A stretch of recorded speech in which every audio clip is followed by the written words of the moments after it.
We started the Institute for Professional Pyrotechnics for professionals, professional display supervisors, as a means to gain the knowledge, the experience, and the training. The senior pyros in the industry have a ton of experience and a ton of knowledge, and I think it's very important for us to capture that knowledge and share it down to the future generations for the good of the industry and for the individual shooters themselves.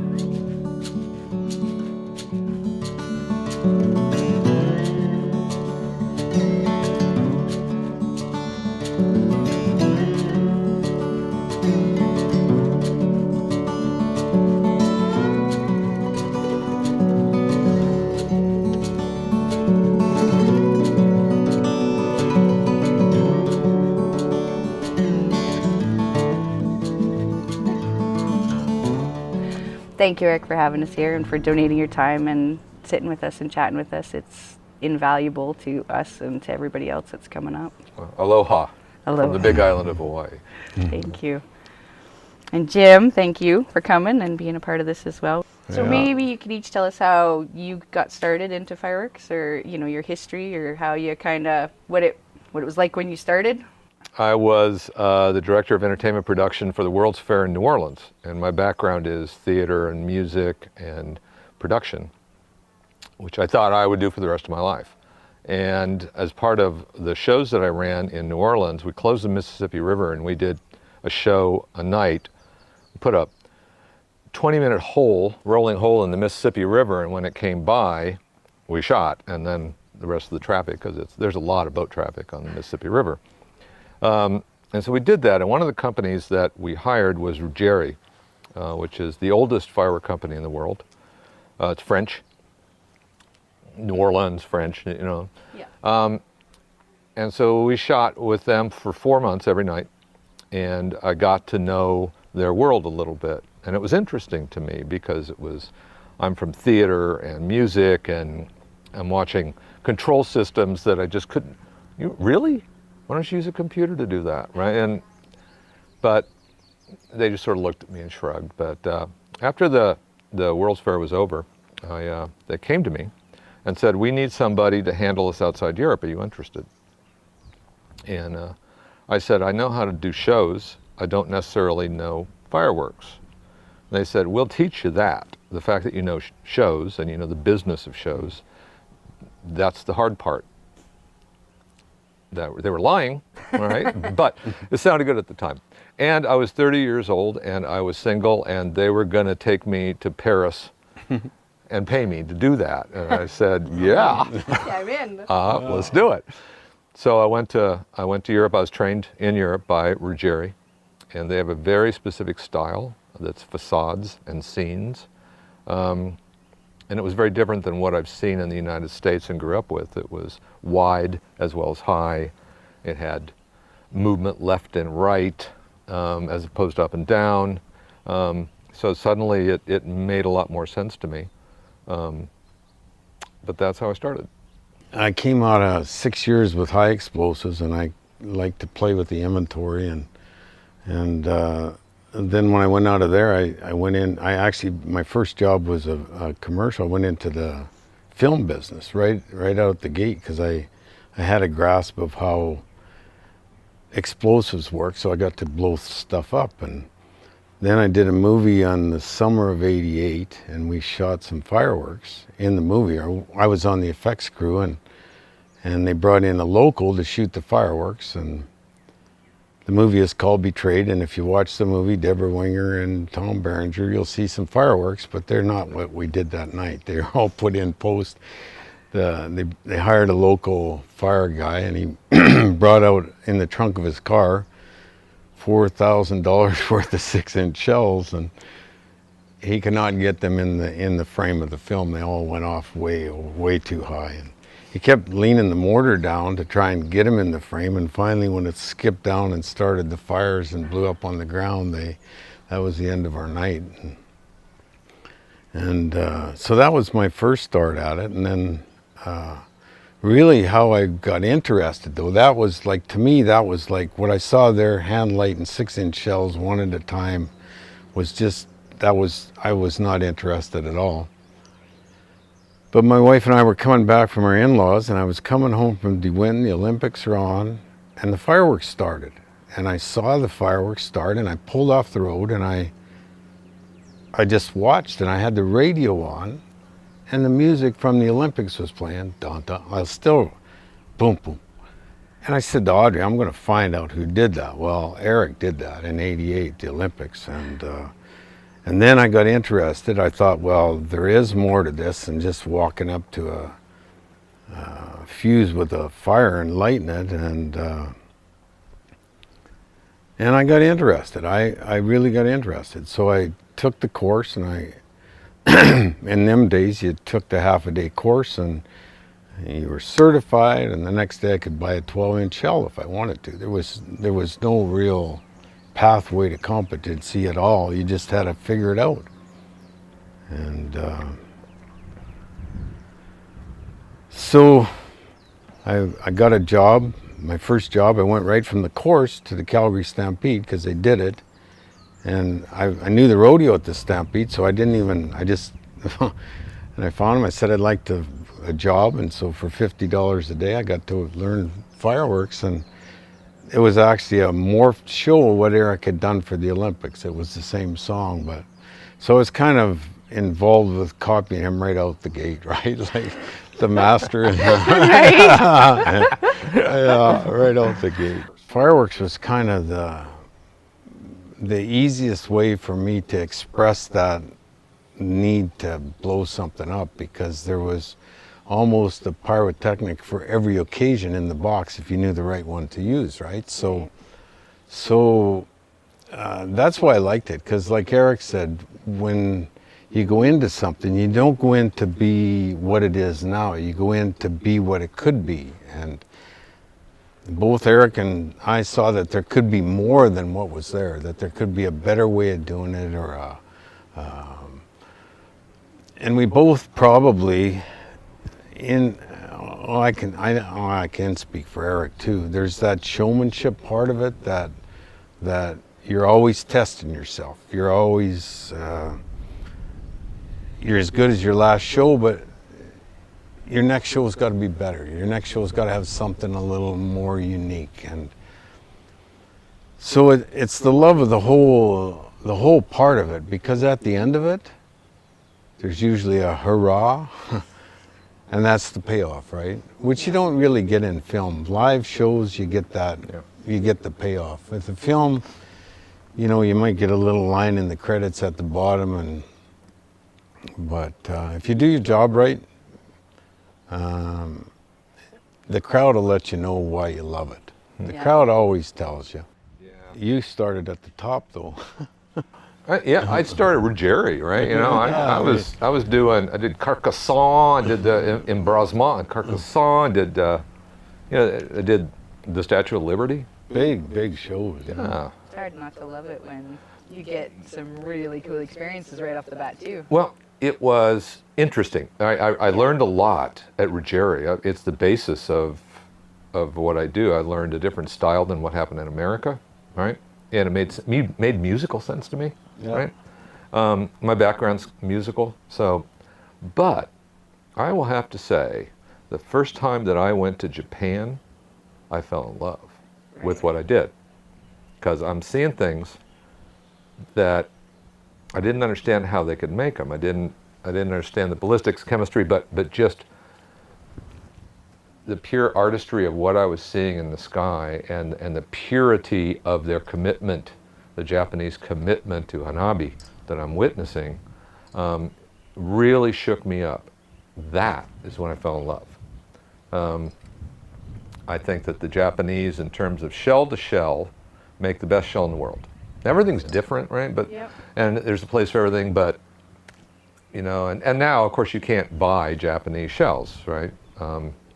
I did for a while. And I would get Japanese shells made in China, Matsuna, and then Oki Okahara, another one of my papas in the business, would send me one container, a 20-foot container of Japanese Artist League. Oh man. Once a year. It was really, That's really like Christmas. expensive. Christmas. And I wasn't allowed to ask for anything, You right? held them close, didn't you? Oh, and so we didn't show up, and we didn't know what it was because we never got to ask for what we wanted. gave It you was it. what it was, right? Yeah. And so Each one. we'd open it. It was like, oh my Surprise. God. And we'd go to the test range, and it was like, oh my God. And so it was all in Japanese back then. Yep. No clue, but Right. And so we'd have to say that means that, right? And we'd walk away, and, and my partner would, who is the business mind of the company would look at don't me put and it go, on your first "What's show. that cost?" Yeah, I don't know. And then we'd shoot it, and she'd go, "Fine." Yeah. The cost is not going to matter. So I think that, and Italy. I fell in love in Italy. I did a bunch of jobs with Giovanni Panzera, the inventor of the Roman candle. And he was another one of him and Oki and the French guy, they were my papas, right?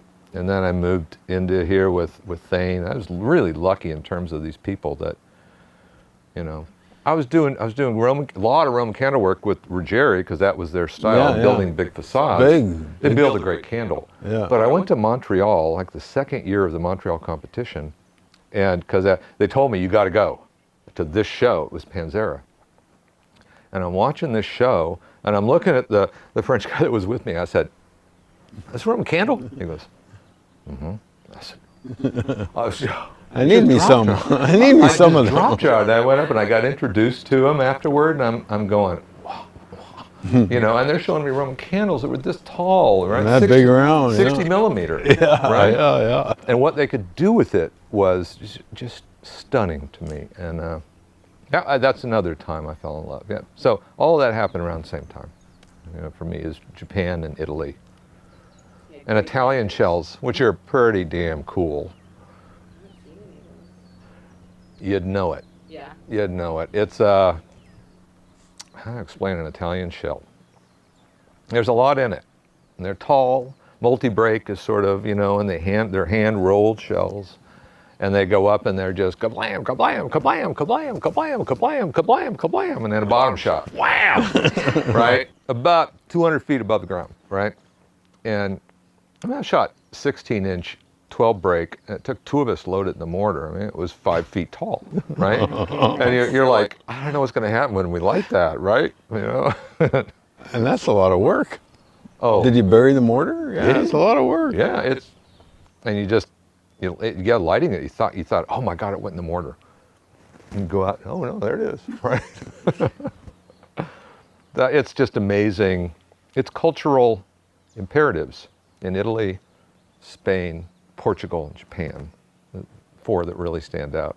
Yeah. Fireworks is a cultural imperative, and you start to look at the history and why they do what they do, how they got where they got, where their rules, where the lines of their rules are culturally around it.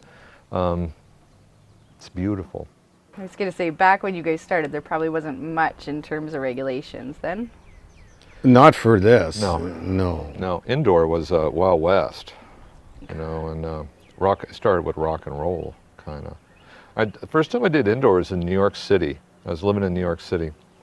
My wife was the lighting director, and we'd moved to the city, and so I'm getting hired to do stuff, normal production stuff like I did, and then somebody said, "Oh yeah, you do pyro too, right?" And I said, "Yeah." And so we're gonna do into the Palladium, a big nightclub in New York, and we started doing indoor stuff, gerbs and that kind of thing, and figured out weird things to do with gerbs, and learned a good lesson. I remember doing a cue in a rehearsal, and this is an old building, and it had all this dust on all the beams, all the steel beams up on top that I didn't know was there, right? Because I didn't look.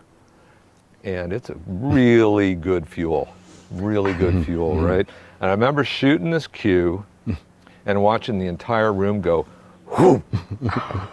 Like, what? And the director said, "That was fantastic." Yeah, do that again. So we'd crawl up on the roof and everything was fine, but that was one of those lessons that I got handed, that go look at what else is there. Right. Right. Yeah. And especially in old buildings. And for the movie stuff, you're always running into that, right? There's some old building and there's a gas tank somewhere buried that you don't know about, right? Those hard lessons stuck with me. Right. And I remember getting walked through a graveyard with one of the top people in Ruggieri, and he started naming people and telling me how they died. And it all related to the use of pyrotechnics. Wow. Either making it or using it, mostly making it. Right. And why, and this is why that happened, and this is why that happened. And it was troubling to me, but also quite informative. It was, I'm always thankful for that guy.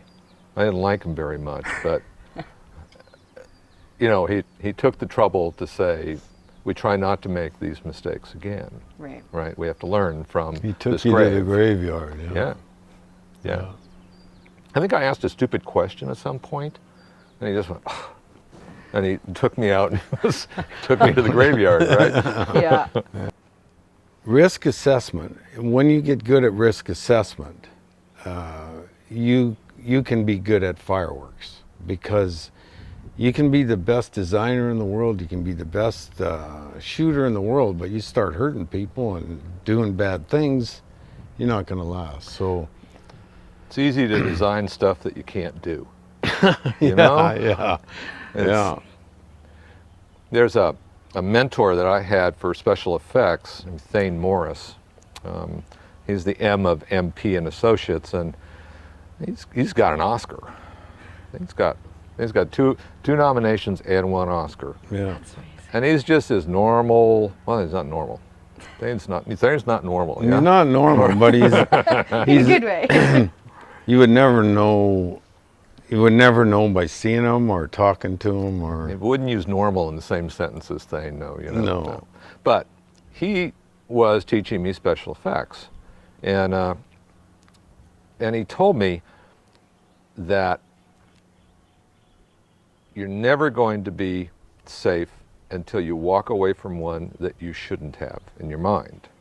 And that was wise advice, because then it happened to me and I walked away from one that I shouldn't have been able to, and my entire outlook toward decision making changed. That story, my first big accident, besides the, blow your face off and, Lose your eyebrows. shells landing next to you, that kind of stuff, that just happens, right? We had just done the 1986 unveiling of the Statue of Liberty in New York, and we were back at the storage facility, which was in Virginia, and all of our storage containers were semi-trucks. That was the case mostly back then.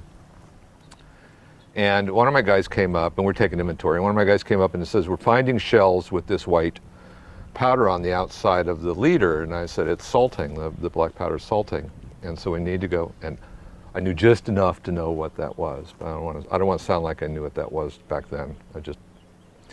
So I go out and I said, what I think is that we cut a piece of that fuse off and we burn it, and if it sputters, then we know that we have a problem and we have to either throw the product away or replace the fusing, because it was the plastic shells from France and they were embedded in the shells. So Okay. not an easy fix. no, it's not as easy. Or if it just goes, then we know that that's good and we'll go with it, right? So off a 6-inch shell, I clip a fuse end and I walk out into a cornfield and lay it on the ground and I light it. And I remember that it went, and I looked over and it's going over my head, and I turn around and I see this little cardboard box with 4 6-inch shells in it, sitting in front of the trailer with its doors open to a magazine that's full. Oh no. And it landed directly into the box. 1 in a million, Yeah. right? Yep. Landed directly in the box. And my two guys, we all sort of instantly knew what was going to happen, that recognition of, Oh, crap. shit. And I grabbed the box with my finger and I flicked it as hard as I could behind me, and I got about here and the box went off. Oh gosh. And the next step I made was about 20 feet, because it lit off what was in the bunker.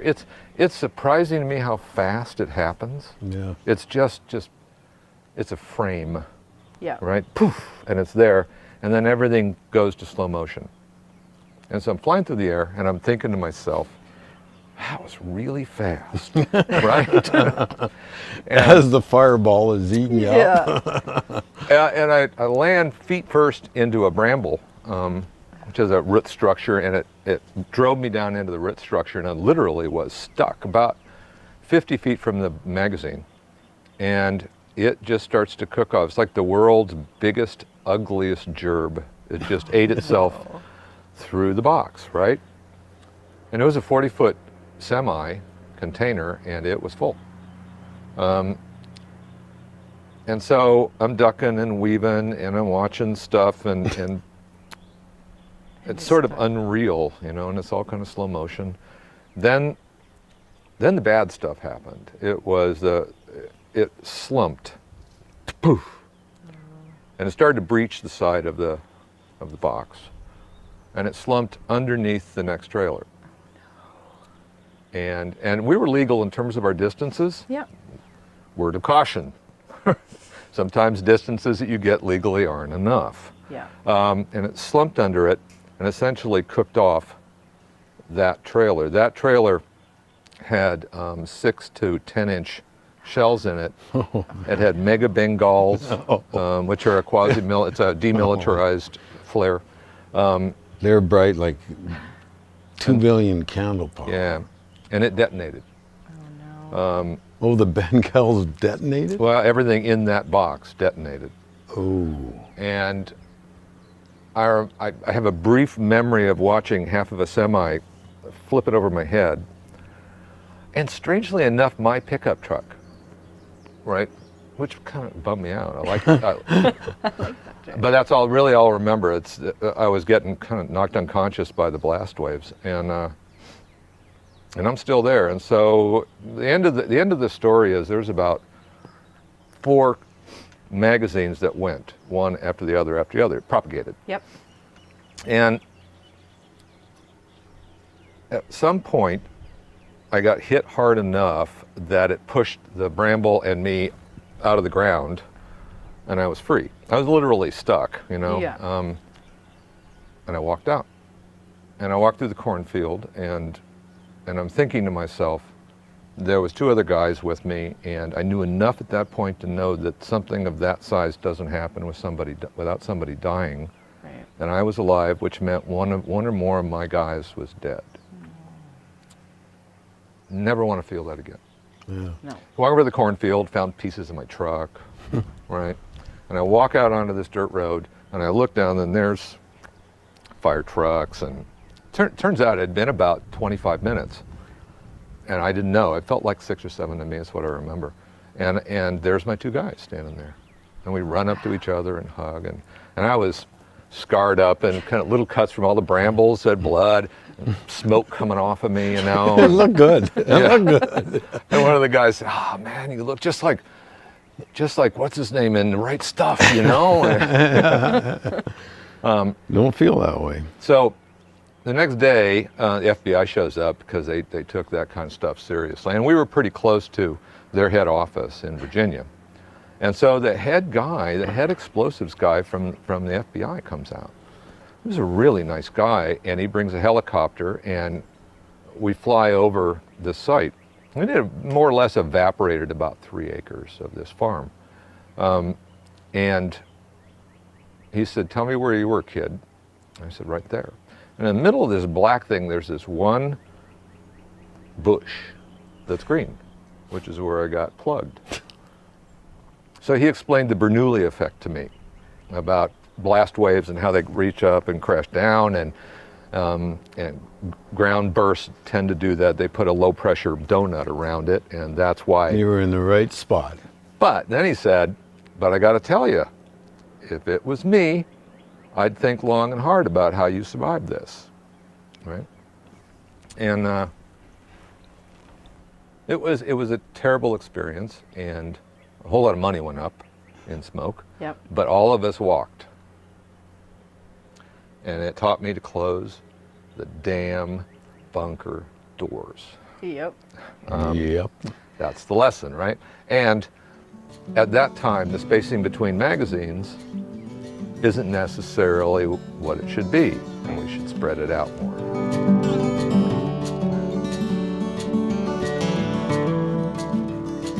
And I had this horrible feeling, and I couldn't shake it, and I just couldn't shake it. And it's a couple of minutes of this, just horrible. And my guys were clear, we're clear, we're clear. And I just dropped the pickle. I just couldn't shake the feeling. And the producer gets on the headset to me. He goes, "Did you misfire?" And I said, "No, it felt wrong." And I don't know what it was, right? Yeah. And it's a good client. He comes down afterward, he goes, "What happened?" I said, "I couldn't shake a feeling. It was on me and I couldn't let go." And I'd worked a lot of Super Bowls with him at that point. He just slapped me on the back and he says, "Good call," walked away. It's a good client. Yep. Doesn't always happen that way, but listen to your gut.